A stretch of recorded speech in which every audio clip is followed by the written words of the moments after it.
컴포짓 패턴 살펴보고 있었는데, 지난 시간에 이 코드를 설명하다가 다음 시간에 와서 설명드린다고 했고, 그 자리가 좀 바뀌었는데, 여기 앉았던 학생이 뭔가 질문했는데 내가 답변을 못한 게 하나 있어요.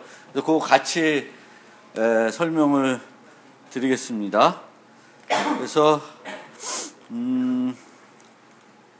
지난 시간에 봤던 코드가 어디 있냐?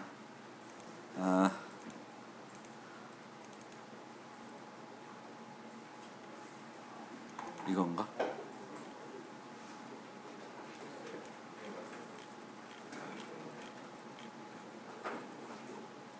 자, 여기서 그때 질문한 게 이제 설명드린 게 이제 자바에서 템플릿 기능을 쓸 때 한 가지 우리가 할 수 없는 게 t를 이용해서는 배열을 생성할 수가 없었습니다.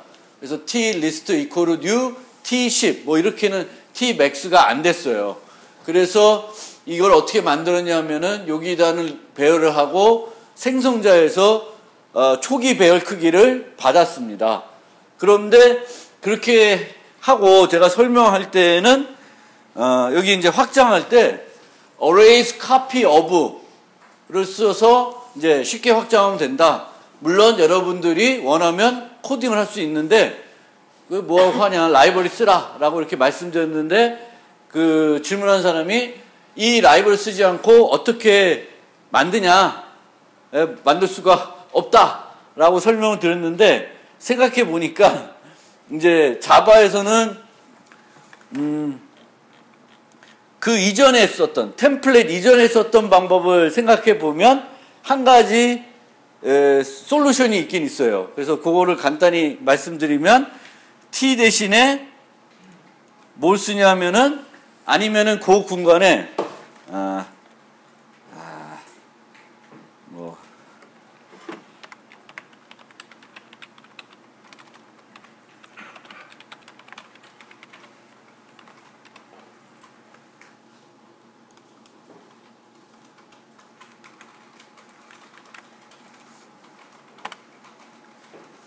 이렇게 오브젝트 배열을 만들어서 프로그래밍하면 그 타입 변환 같은 게 필요하지만 실제 구현을 하려면 구현 못할 것도 아닙니다. 근데 뭐 이 방법 쓰는 게 오히려 더 번거로울 테니까 만약에 이제 배열을 쓰면 이제 요런 거를 쓰는 게 되니까 더 편리할. 근데 방법을 고민해 보면 우리가 템플릿이라는 것이 자바에 제공되기 전에 범용 프로그램 할 때 다 뭘 썼냐면은 오브젝트 타입을 썼어요. 오브젝트 타입을 써서 유지하고 했습니다. 그러다 보니까 이제 범용 프로그램 할 때 맨날 그 타입 변환을 했어야 됐어. 그게 되게 번거로웠는데 템플릿이 도입되면서 그것이 이제 사라졌죠. 그래서 만약 템플릿을 써야 되는데 잘 안 돼. 그러면 한 가지 방법은 옛날 방식으로 돌아가서 오브젝트 타입을 활용해 보는 게 한 가지 방법이 있다. 그거 하나 설명드리고요. 그 다음에 DFS하고 BFS 설명할 때 좀 또 조금 또 헤맸는데 그거를 설명드리면 자 BFS에서는 그 DFS에서는 요게 없었는데 이제 BFS에서는 이제 요게 필요하고 DFS에서는 그거를 안 했는데 그러면 나중에 어떤 경우에 문제가 생길 수도 있지 않을까? 여기는 그냥 여기죠? 그렇죠? 같은 데가 여기가 됩니다. 왜냐하면 이거는 요 두 개의 코드는 뭘 생각해 보시면 되냐면은 우리가 DFS를 구현할 때 사용되는 자료 구조가 뭐야? DFS, 깊이, 탐색, 스택, 그리고 BFS, Q를 써요. 그러면 여기서 뭘 하냐면은 노드, 여기에 들어왔다는 것은 그 노드가 비어있는 건 아니고 이제 마지막 노드일 수도 있는데 지금 현재 이터레이터의 마지막 노드일 수 있는데 걔를 가지고 왔을 때 그 노드가 일반 노드가 아니라 컴포지트 노드라는 거죠. 컴포지트 노드이면은 리피트 한 3개 넣어야 되고 그 BFS에서는 Q에 넣어야 되잖아. 근데 스택에 넣게 되면 다음에 끄집어내는 것은 뭐예요? 방금 집어넣은 거죠. 그러니까 이 넥스트 호출했을 때 아무런 문제가 안 생겨요. 왜냐하면 들어가 있으니까. 근데 Q는 어디에 들어가냐면 우리가 여기서 요 집어넣은 데가 Q 뒤로 들어가죠. Q 뒤로 들어가고 앞에서 이제 넥스트 하려니까 넥스트에 있는 것을 마지막까지 가서 없앤 거였잖아. 그러니까 마지막까지 여기서 처리한 거지.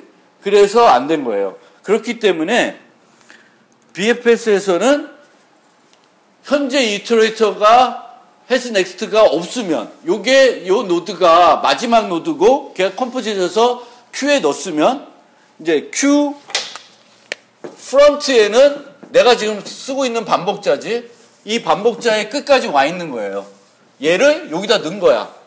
그러면 다 빼시려면 여기서 빼나가야 되는데 여기서 또 빼가면은 안 되죠. 없죠.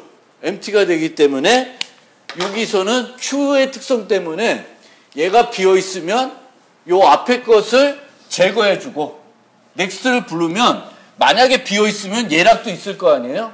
그러니까 문제가 없죠.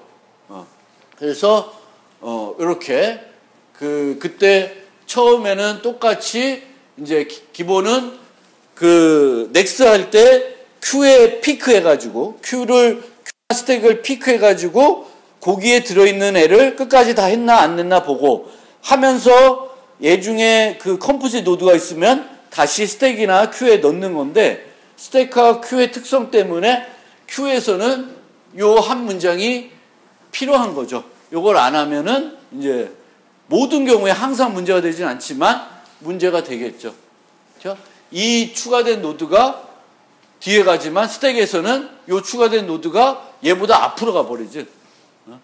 앞으로 가버리기 때문에 이제 그런 문제가 없었습니다. 그래서 지금 지난 시간에 했던 이 코드가 내가 조금 문제 있다 뭐 이런 식으로 얘기했는데 실제 가서 생각해 보니까 문제가 없는 거고 실제 개념은 지금 작업하는 그 Q의 특성과 스택의 특성을 잘 생각해 보면은 요 줄이 BFS에서는 왜 더 필요한지는 여러분들이 이해할 수 있을 거예요. 그래서 그렇게 한번 생각을 해보시고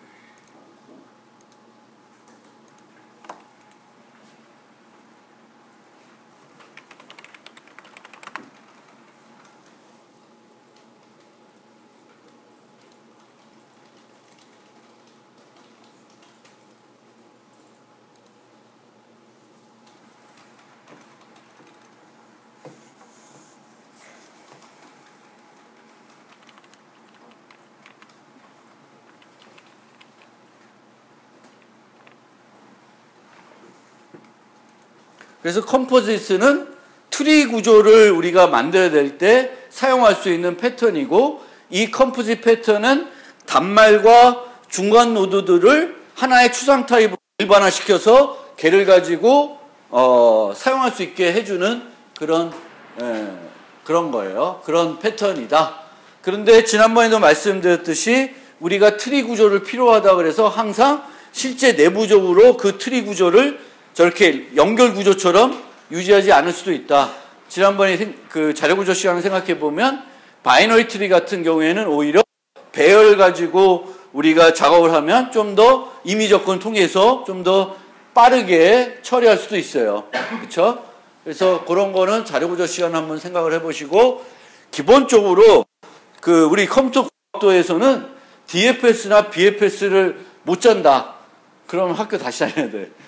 저건 제일 기본적인 어떤 알고리즘이 돼요. 그래서 BFS와 DFS는 어떤 문제에서 필요로 하면은 조금 흔들림 없이 좀 짤 수 있어야 되겠고, 뭐 길을 찾는다, 미로에서 길을 찾는다 등등에서는 이런 BFS, DFS를 많이 쓰게 됩니다. 그래서 그거 생각해 주시면 되겠고, 그렇죠. 그래서 넘어가고. 뭐 컴스펙 적용해.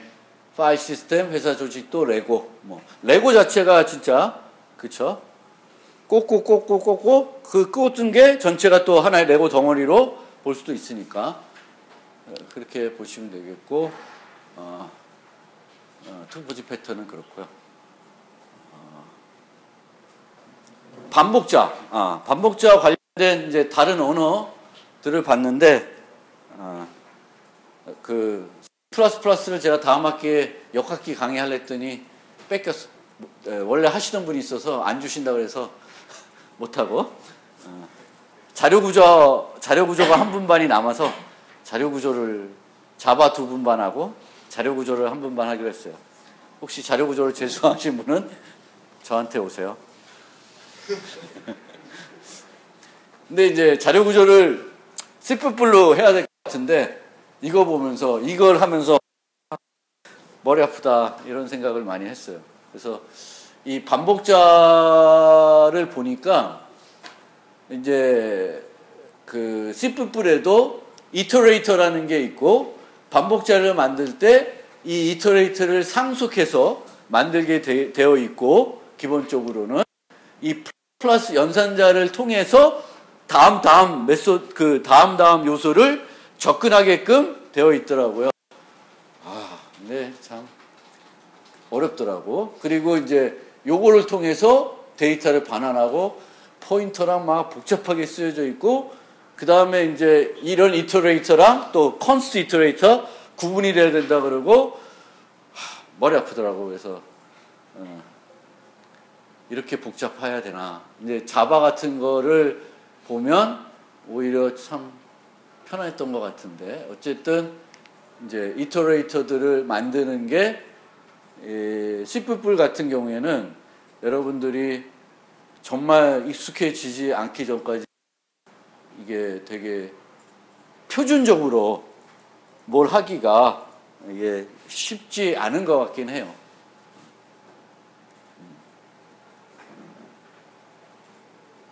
왜 이 두 개를 만들어야 되고 뭐 이런 것까지 이제 다 이제 자료구조 시간에 설명을 해야 될 텐데 학생들이 이걸 왜 설명하고 있지?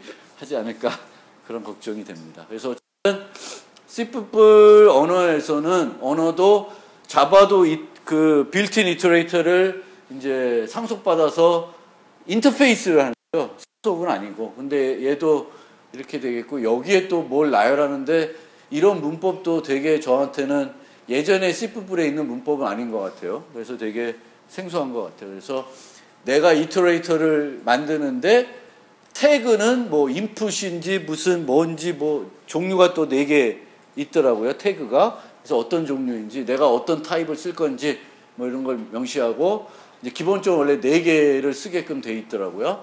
그래서 기본 포인터를 두고 그 포인터를 이제 플러스 해가지고 다음 거 가리키게 하고 이제 이렇게 하는 형태가 되겠습니다. 그래서 이제 얘는 요것만 보여드렸는데 이제 얘는 이제 그 마이리스트 같은 거 배열을 만들었을 때 그거에 대한 내가 내 커스텀 이터레이터를 반복자를 만들고 싶으면 이제 이런 식으로 비슷하게 만드시면 될 것 같고요. 보통은 이제 어레이를 쓰지 않고 이제 벡터를 이런 걸 쓰게 되면은 굳이 내가 반복자를 만들지 않고 마찬가지로 얘의 반복자를 줌으로써 내가 만든 새로운 어떤 복합 타입에 대한 반복자를 처리할 수 있겠죠. 그래서 이거 자체는 그렇게 뭐 힘든 건 아닌데 이 경우에 뭐 이런 문법이 안 들어가면 안 되더라고요.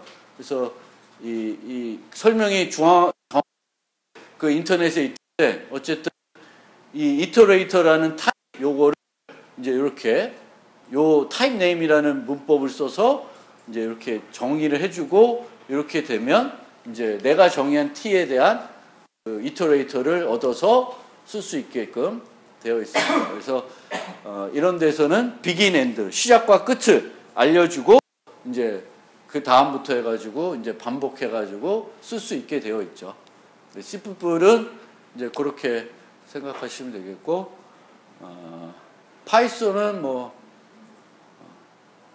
보시면 될 것 같고 뭐 특별한 게 없는 것 같고 얘도 자바스크립트 뭐 이게 뭔지 모르겠는데 좀 특이하더라고요. 얘도 보면은 이제 되어 있어요. 그래서 이터레이터 같은 것을 별도로 만들 수 있게끔 되어 있습니다. 그래서 어떤 타입의 이런 프로토타입을 갖게끔 추가를 해가지고 만드는데 이때 여기에 이제 next 펑션을 함수를 만들어서 이 함수를 포함된 타입을 해가지고 그렇게 하게 되면 이 for each 포문에서 반복자를 이제 자바스크립트에도 사용할 수 있게 되어 있습니다. 그래서 반복자라는 건 우리가 기본적으로 이제 많이 쓰이는 거죠, 그렇죠? 그래서 우리가 우리 스스로의 반복자를 만들기 어렵더라도 여러분들이 C++에서 벡터라는 이 벡터 반복할 때, 이터레이터 할 때 이런 포문이나 이런 것들을 어떻게 쓰는지 그 내부적으로 일부분만 반복하려면 어떻게 해야 되는지 이런 것들은 잘 익혀서 이제 사용할 줄 알아야 될 것 같습니다. 그래서